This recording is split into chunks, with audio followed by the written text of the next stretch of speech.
आप सब जानते हैं कि पितृपक्ष में गौशाला और वृद्धाश्रम जल्द से जल्द बने, तो इसलिए अभी हमारा जो वारकरी आध्यात्मिक चैरिटेबल ट्रस्ट है उसकी एक हम समिति भी बनाने वाले हैं छत्रपति संभाजीनगर के लिए, क्योंकि कार्य की वृद्धि हो। उसमें कोई आदमी लोग भी जुड़ सकते हैं, कोई महिला लोग भी जुड़ सकते हैं कि कैसे गौशाला हो महाराज जी, कैसे वृद्धाश्रम हो, कैसे यज्ञशाला हो, फिर बाद में कैसे अन्न छत्र हो, कैसे योग ध्यान केंद्र हो, कैसे गायत्री योग ध्यान शिविर हो, कैसे नदी का काम पूरा हो। हमारे आश्रम जहाँ पर बनने वाला है, हमारे खेती में नीचे नदी है, उसका घाट कैसे बने, पुल कैसे बने, रास्ता कैसे बने, निवास आवास का व्यवस्था, ये सब है। तो सबसे पहले गौशाला। अब विषय आया इसलिए मैं कह देता हूँ कि पीछे जो टेबल डाला गया है, टेबल आपको दिख रहा है, वो 4-5 आदमी लोग वहाँ पर बैठे हैं पीछे। तो वहाँ पर जो गुलाबी शर्ट पहन करके बैठे हैं वो हमारे ट्रस्ट के हैं, श्री विजय जी पाटिल दौड़ साहब गुलाबी शर्ट में बैठे हैं। तो वो ट्रस्ट का पूरा काम देखते हैं। तो यदि कोई इस धर्म कार्य में सहयोग करना चाहे, जोर ज़बरदस्ती नहीं है, पहले बात को पूरा सुन लेना चाहिए, क्योंकि हम जानकारी नहीं देंगे तो आपको मिलेगा भी नहीं, ठीक है। तो कोई यदि गौशाला का निर्माण करना है, दिसंबर में उसका काम शुरू होने वाला है, दिसंबर में ही उसकी जो है पहिया खुदाई का काम आदि आदि उसका पूरा प्लान बन करके पहले गौशाला से हम शुरू कर रहे हैं, बाद में फिर ये आगे चलता रहेगा। तो ट्रस्ट के द्वारा उनके पास में रजिस्टर्ड रसीद है, बाहर में उसका बैनर लगा है, देने वाले का बहुत कल्याण हो। देने में तो आप कितना भी दे सकते हो, बाहर में तो हमने आंकड़े ऐसे लगा रखे हैं कि आंकड़े देख करके लोग कांप जाए। भूमि दान 5 लाख, हाँ, उसका ये सब ऐसा लिखा है। लेकिन जिसको देना है तो अपनी इच्छा अनुसार वो दे सकते हैं, ज़ोर ज़बरदस्ती हमारी कोई नहीं है। क्योंकि हम ये भी कथा यदि कर रहे हैं तो ये कथा का उद्देश्य भी गौशाला है, न हमने घर से कुछ लगाया है न तो घर में कुछ लेने वाले हैं, उद्देश्य ही हमारा गौशाला का है। लेकिन इतने से भी वो कार्य नहीं होता है। तो पहले गौशाला बन के जब पूरी हो जाए तो फिर वृद्धाश्रम, और वृद्धाश्रम के बाद में फिर होने वाला है यज्ञशाला। वृद्धाश्रम इसलिए कि बहुत सारी माता बहनें मेरे पास में रोती रोती आई और घर में वो बहुत परेशान है। तो कौन वृंदावन में अनिरुद्धाचार्य के पास में जाए, बस उनके पास में अब जगह नहीं है, वो भी कितना संभाल सकते हैं। 3000 माताएं उनके पास में है, क्या उन्होंने अकेले ने जिम्मेवारी ली है क्या? हमको भी इस बात को समझना चाहिए। तो इसलिए फिर हमने तय किया, वैसे तो वृद्धाश्रम हमारे प्लान में नहीं था, लेकिन हमने उसको ऐड कर दिया कि भैया वृद्धाश्रम भी महाराष्ट्र में होना चाहिए। वैसे तो गलत है, वृद्धाश्रम करना माने कि बहुत बड़ा दोष है, लेकिन क्या करे, कोई कोई पुत्र और कोई कोई पुत्री। आपने यदि न्यूज़ पढ़ी होगी, मैं क्या विषयांतर नहीं है, तो फेसबुक पर एक वीडियो आया था, तो वो वीडियो देख करके इतना हृदय रोया और इतना हृदय दुखा कि एक माँ जिनके पति गुजर चुके थे, उस माँ को 2 बच्चे थे, 2 पुत्रियाँ थी, लेकिन दोनों पुत्रों ने माँ को घर से बाहर निकाल दिया और दोनों बेटियों ने माँ से कोई संबंध नहीं रखा। वो माँ जैसे तैसे गांव के मंदिर में रही और भीख मांग करके उसने खाना खाया।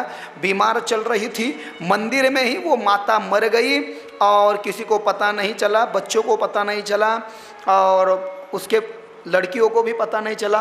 2-3 दिन हो गए वो माता वहीं पर मरी पड़ी और वहाँ पर फिर सूअर आ गए, कुत्ते आ गए। सूअर और कुत्ते ने उस माता के शरीर के जो है ना, शरीर को तोड़ दिया, उसका मांस निकाल लिया।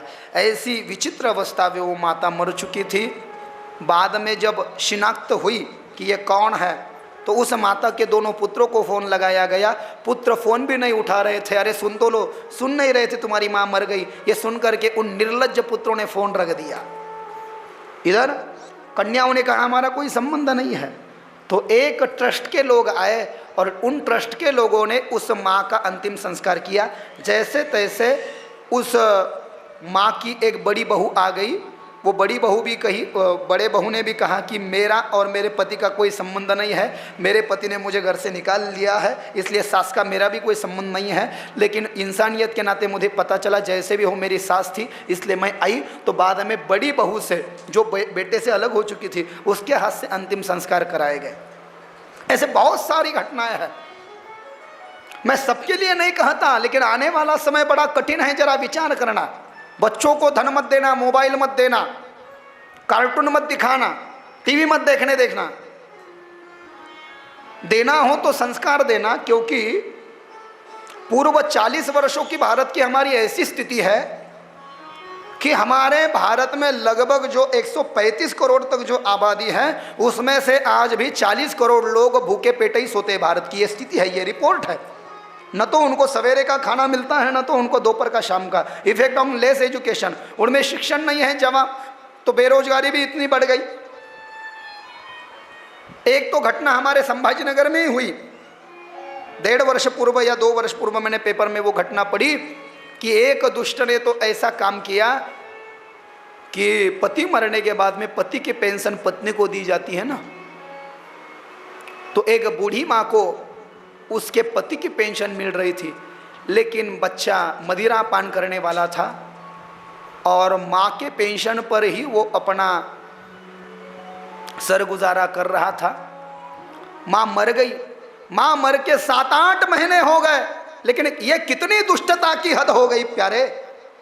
3-4 दिन यदि मरे हुए व्यक्ति के शरीर के अंतिम संस्कार न किए जाए तो बड़ी बड़ी बीमारियां, बड़ी बड़ी दुर्गंधियां आ जाती है। उस दुष्ट ने माँ मरने के बाद में पेंशन नहीं मिलने वाली ये जान करके उस माँ को 8 महीनों तक एक अपने अंडरग्राउंड घर में रखा और हर महीने पेंशन के उस डेट में उस मरे हुई माँ के हाथ का अंगूठा लेकर ने उसने बैंक से पैसे लेकर के वो आता रहा। ये बात जब सामने आ गई तब से नियम बड़े कठिन हो गए, जिसकी पेंशन है उसको ही बैंक में जाना पड़ेगा, चाहे व्हील चेयर पर बैठ करके जाए, नहीं देंगे। पेंशन वाले को इसलिए तो एटीएम कार्ड नहीं दिया जाता बंधु, दिया जाता है क्या? सोचिए ना जरा, हम पर भी ऐसा समय आ सकता है। हम भगवान से इच्छा सब प्रार्थना करें कि ऐसा समय किसी पर न आए, लेकिन बहुत सारे लोगों पर आ रहा है। एक तो इतना बड़ा बेशर्म था, इतना बड़ा बेशर्म था कि अपनी बूढ़ी माँ को लेकर के सीधा वृंदावन में गौरी गो आश्रम गया। अनिरुद्धाचार्य जी की कथा चल रही थी लाइव, और कहा महाराज जी मेरी माँ से मैं तंग आ गया हूँ, मैं इनको छोड़ने के लिए लाया हूँ तुम्हारी वृद्धाश्रम में। उन्होंने कहा क्या तेरी जन्म देने? टीवी पर लाइव कथा चल रही थी, आप वीडियो देखना यूट्यूब पर। हाँ, ये तुम्हारी माँ है और तुम इनसे तंग आ चुके हो? हाँ, किस लिए तंग आ गए हो? बीबी की और माँ की नहीं बनती क्या?